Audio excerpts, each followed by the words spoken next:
Reading purposes. Before actually beginning to read, it is important to know the purpose of our reading. Knowing the purpose greatly enhances the effectiveness of the reading. Also, knowledge of the purpose can help one adopt a style of reading best suited for the purpose.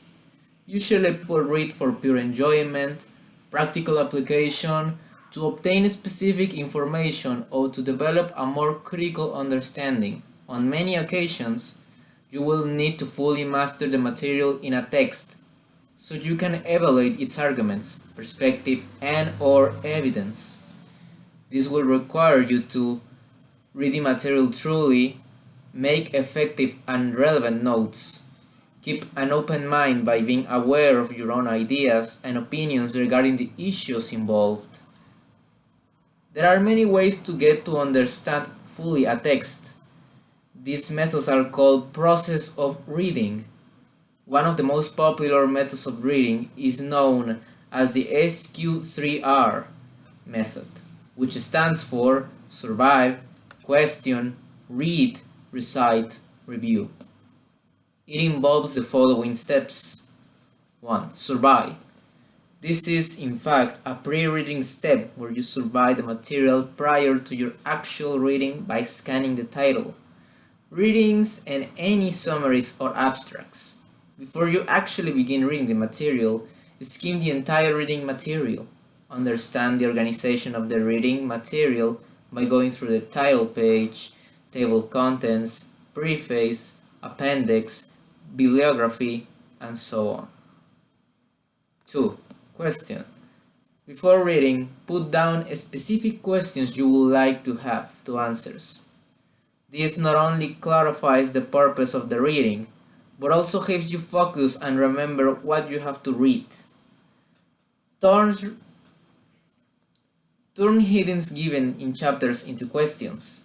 The 5 cardinal questions, who, why, what, where, and how, need to be answered. Be an active reader. Question the author's thoughts and ideas. Read critically and do not passively accept what the writer is presenting in the text. A questioning attitude also facilitates learning. 3. Read. Read the material twice. Read the first time without making notes. Also, compare the diagrams and illustrations with the reading text. Reread reports that are not clear. This may reduce your speed of reading a bit though. On your second reading, start to take notes. Look for important details, supported evidence, and examples. 4. Recite. Try to recall what you have to read by closing the book and making notes of what you remember of the book. Recalling will help the reader to commit them to long-term memory. You must recall at regular intervals to check your understanding of the material. And finally, 5. Review. Check to see what you have answered all the questions you wrote down at the beginning. Note down any other point that you think is important.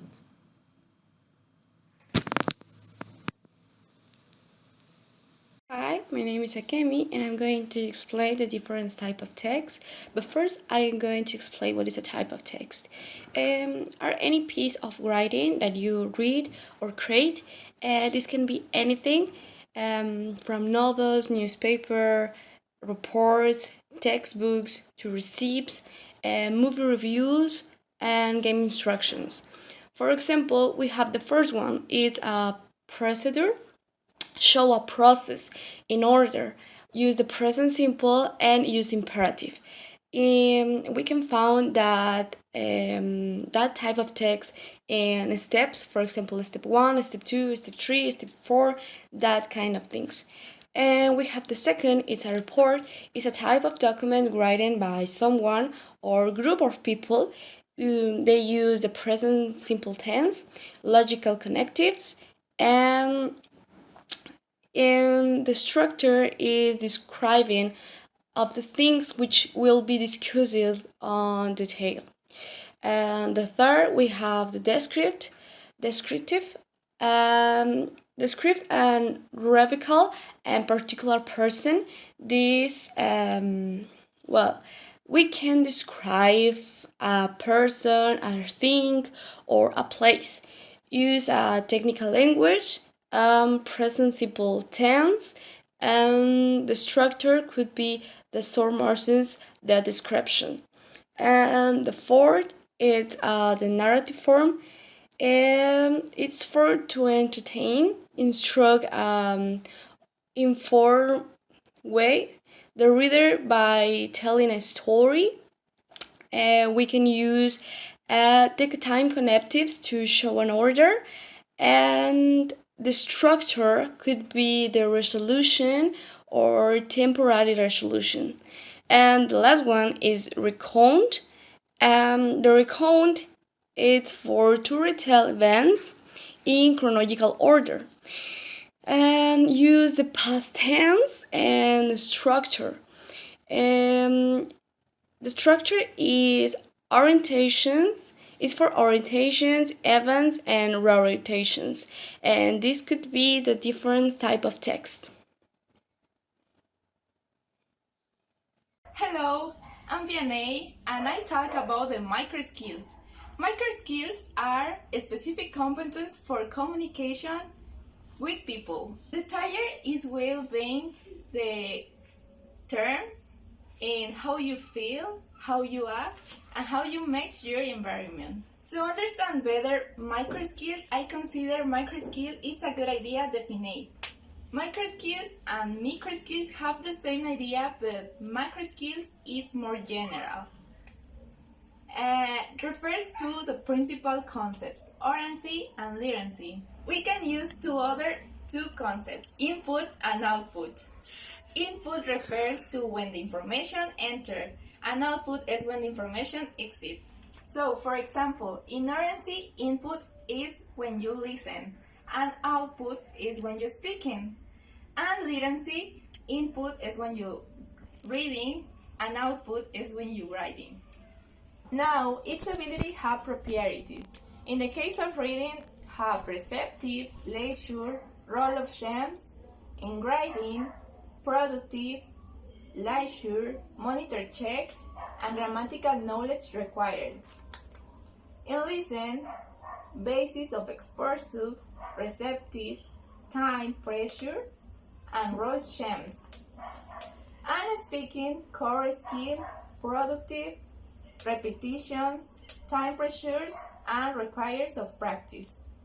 To the end, as a teacher, it's important to understand, learn, and use micro skills. Bye! Good morning. My name is Monserrat Trujillo Flores, and I'm going to explain what is teaching reading. So, teaching reading is a complex process where the teachers develop an extensive knowledge base and draw on a repertoire of strategies for working with struggling students. All classrooms contain students at varying levels in proficiency in multiple reading skills.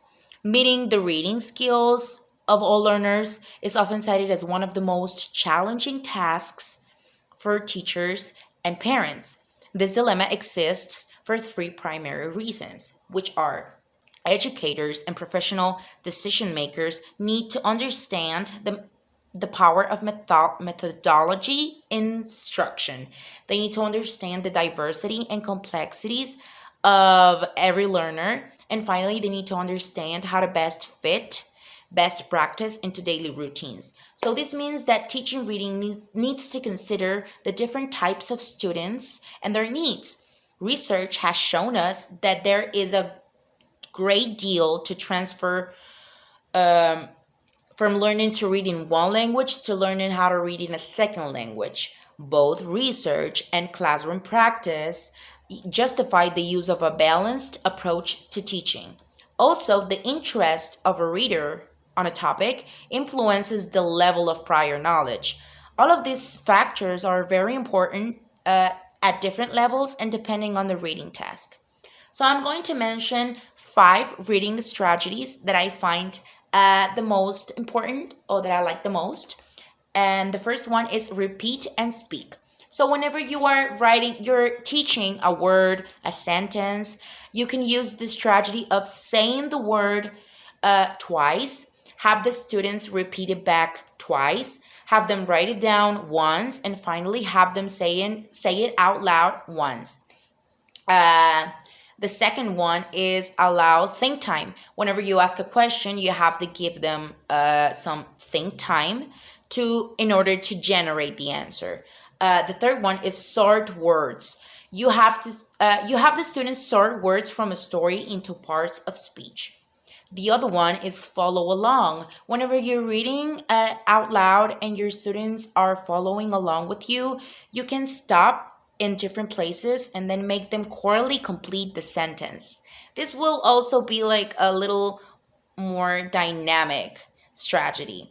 And finally, teach phonics. Whenever you're teaching a new word, you don't have to neglect phonics. It means that, for example, when you're introducing a new word, for example, atmosphere, you may start by pronouncing the word and then writing by syllables the word, and then finally you may discuss the meaning of the word.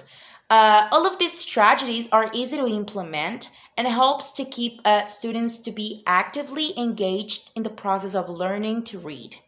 Thank you very much.